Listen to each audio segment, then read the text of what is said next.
दोस्तों नमस्कार, मैं हूँ रोहित कौशिक और आप देख रहे हैं रोहित संवाद। दोस्तों महाराष्ट्र, झारखंड और उत्तर प्रदेश उपचुनाव के नतीजे आ चुके हैं। इन सभी चुनावों के नतीजे घोषित हो चुके हैं। उत्तर प्रदेश उपचुनाव में करहल और सीसामऊ सीट पर समाजवादी पार्टी ने जीत हासिल की है। इन दोनों सीटों पर समाजवादी पार्टी को जीत मिली है। बाकी 7 सीट पर भाजपा गठबंधन ने सीट हासिल की है। इस तरह उत्तर प्रदेश में अगर देखा जाए तो 9 में से कुल 2 सीटों पर समाजवादी पार्टी को संतोष करना पड़ा है। कुल 2 सीट समाजवादी पार्टी के खाते में गई हैं। अभी 4-5 दिन पहले ही मीरापुर विधानसभा के जोली गांव में पूर्व मुख्यमंत्री अखिलेश यादव जी की एक सभा हुई थी और उसमें पूर्व मुख्यमंत्री अखिलेश यादव ने ये कहा था कि ये उपचुनाव 2027 का भविष्य तय करेंगे। ये तय करेंगे कि 2027 में हम किधर जाएंगे और किस पार्टी को कितना बहुमत मिलेगा। तो इस तरह से अगर अखिलेश यादव की इस टिप्पणी पर गौर किया जाए तो सवाल यह है कि क्या इस उपचुनाव के माध्यम से 2027 का भविष्य तय हो गया है? क्या यह तय हो गया है कि 2027 में भी समाजवादी पार्टी की स्थिति ऐसी ही रहेगी?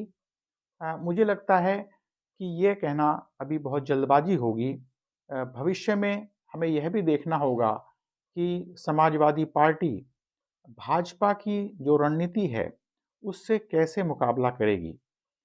भाजपा की आप कितनी भी आलोचना कीजिए, भाजपा की आप कितनी भी बुराई कीजिए, लेकिन उसकी जो रणनीति है उसका जो चुनाव का मैनेजमेंट है, आपको उसकी प्रशंसा करनी ही पड़ेगी, आपको उसकी तारीफ़ करनी ही पड़ेगी।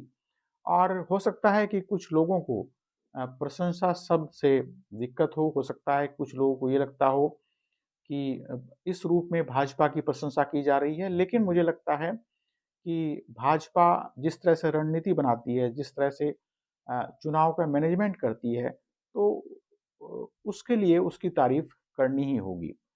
लेकिन प्रशंसा या तारीफ़ करने का मेरा कहने का अर्थ ये है कि भाजपा की जो रणनीति है, आप उसको हल्के में नहीं ले सकते हैं, आप उसको नकार नहीं सकते हैं।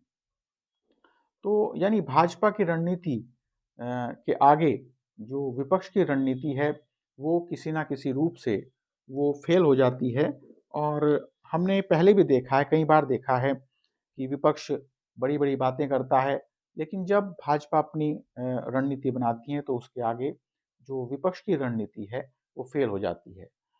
उत्तर प्रदेश की मुस्लिम बहुल जो कुंदरकी सीट है, उस पर भाजपा के प्रत्याशी रामवीर सिंह ने सपा के प्रत्याशी हाजी रिजवान को लगभग 1,43,000 वोटों से हरा दिया है। तो 1,43,000 वोटों से हराना एक बड़ी बात है।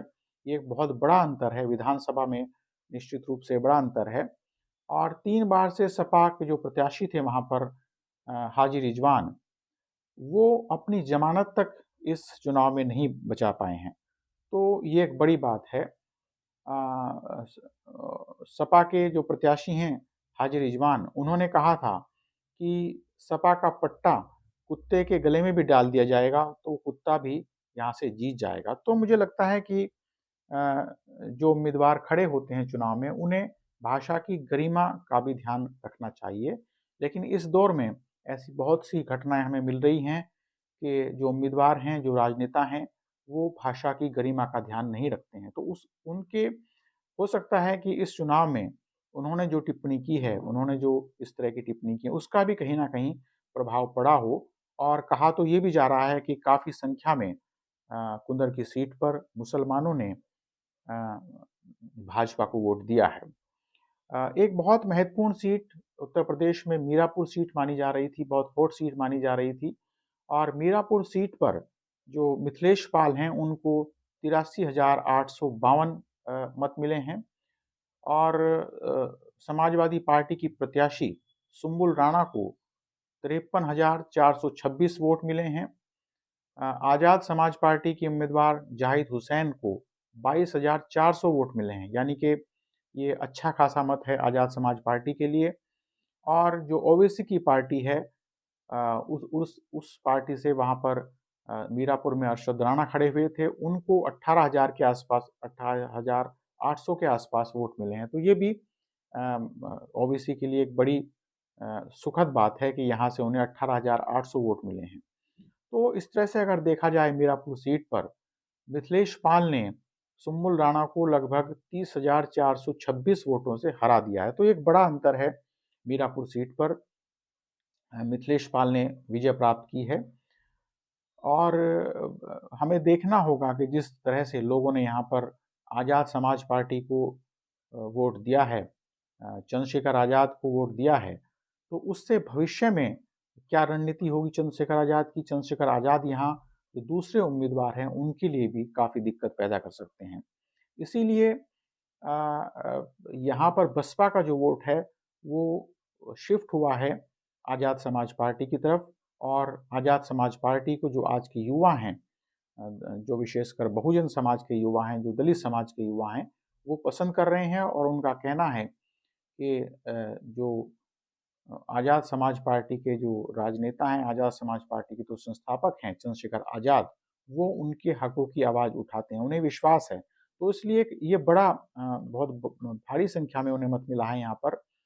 इसका भी कहीं ना कहीं भविष्य में कैसे आज़ाद समाज पार्टी यहाँ काम करेगी, तो वो भी देखना होगा। निश्चित रूप से आज़ाद समाज पार्टी जो और जो उम्मीदवार आगे होंगे उनके लिए भी दिक्कत पैदा कर सकती है, उनके लिए भी परेशानी पैदा कर सकती है। इसी तरह से जो ओवैसी की पार्टी है AIMIM, उसने भी यहाँ पर अच्छी खासी संख्या में वोट प्राप्त किए हैं। तो वो भी भविष्य में उसका भी किस तरह से वो आगे यहाँ चाल चलेगी, तो उसका भी देखना होगा। अब हम आते हैं महाराष्ट्र पर। महाराष्ट्र में जो महाविकास अघाड़ी है वो बुरी तरह से हारी है। और जो उद्धव ठाकरे की पार्टी है, जो शरद पवार की NCP है और कांग्रेस है, इन तीनों का ही यहाँ पर जो परफॉर्मेंस है वो अच्छा नहीं रहा। इसलिए महाविकास अघाड़ी की बहुत बुरी हार हुई है। और कांग्रेस ने निश्चित रूप से जब पिछले चुनाव हुए थे, लोकसभा चुनाव हुए थे, तो उसमें बेहतर प्रदर्शन किया था। लेकिन अब लग रहा है कि कांग्रेस का प्रदर्शन जो है वो बहुत अच्छा नहीं रह पाया है। उसके बहुत सारे कारण हो सकते हैं। कांग्रेस को विचार करना होगा कि उसकी क्या कमजोरी रही है। कहीं वो अहंकार में तो जो महाराष्ट्र को हार नहीं गई हैं, और कहाँ उसकी कमी है, उस पर उसे निश्चित रूप से ध्यान देना होगा। केवल EVM को कोसकर, केवल मशीन को कोसकर कांग्रेस अपनी जिम्मेदारी से नहीं बच सकती। उसे अपने संगठन पर भी ध्यान देना होगा कि किस तरह से कांग्रेस अपना संगठन बेहतर कर सकती है, किस तरह से कांग्रेस अपने संगठन को मजबूत बना सकती है। केवल EVM का रोना रोकर कांग्रेस अपनी जिम्मेदारी से नहीं बच सकती। झारखंड में जरूर थोड़ा आशा की किरण दिखाई दी है। झारखंड में जो हेमंत सोरेन थे, उन्होंने काफ़ी मेहनत की और यही कारण है कि वहाँ पर उन्हें सत्ता प्राप्त की है। झारखंड में जनता ने हेमंत सोरेन का काफ़ी साथ दिया है, उन पर भरोसा जताया है। तो कुल मिलाकर भविष्य में मुझे लगता है कि इंडिया गठबंधन के लिए बहुत आशा की स्थिति नहीं है। हालांकि राहुल गांधी मेहनत कर रहे हैं, लेकिन निचले स्तर पर जो कार्यकर्ता हैं वो क्या कर सकते हैं, उसके बारे में जो कांग्रेस को सोचना होगा। अभी इंडिया गठबंधन की स्थिति बहुत अच्छी नहीं है। गठबंधन को अभी भी जमीन पर काम करने की जरूरत है। केवल भाषणबाजी से कोई चुनाव नहीं जीता जा सकता। बहरहाल आज इतना ही। जल्द ही मिलेंगे एक नए मुद्दे के साथ। नमस्कार।